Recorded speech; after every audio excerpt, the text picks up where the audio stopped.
दोस्तों, अक्सर हम कई किस्से, कहानियां, दृष्टांत पढ़ते हैं, सुनते हैं। ये कहानियां, ये दृष्टांत भले काल्पनिक हो, भले यथार्थ हो, परंतु हमारे जीवन को एक नई दिशा देते हैं, एक नई ऊर्जा देते हैं। आज मैं आपके साथ भी एक ऐसा ही दृष्टांत, एक ऐसी कहानी शेयर करने जा रहा हूं। मेरा विश्वास है ये आपके जीवन को एक नई ऊर्जा देगा, एक नया विश्वास जगाएगा। एक बहुत बड़े लेखक अपने कमरे में बैठे हुए कागज पर लिख रहे थे, पिछले साल मेरी किडनी में प्रॉब्लम आई, मुझे 2 बार ऑपरेशन कराना पड़ा।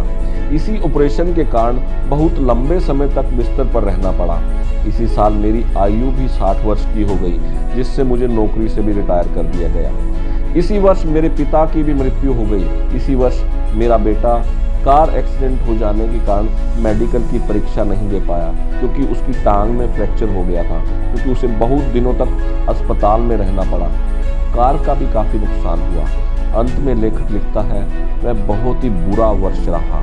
जब लेखक की पत्नी कमरे में आई तो उसने देखा उसका पति बहुत दुखी लग रहा है और अपने ही विचारों में खोया हुआ है। वह चुपचाप अपने पति के पीछे खड़ी हो गई। उसने पति के लिखे हुए कागज को पढ़ना शुरू कर दिया। कागज पढ़ने के बाद वह चुपचाप कमरे से बाहर चली गई। थोड़ी देर बाद वह एक दूसरे कागज के साथ कमरे में आई।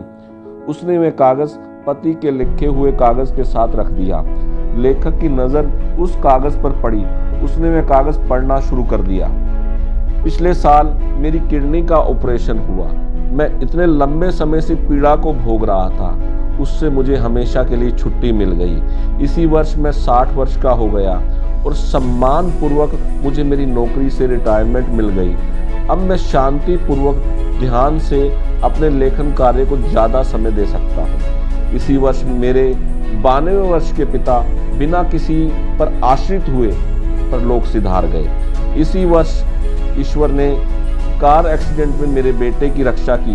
भले ही कार टूट फूट गई, परंतु मेरे बच्चे की जान बच गई।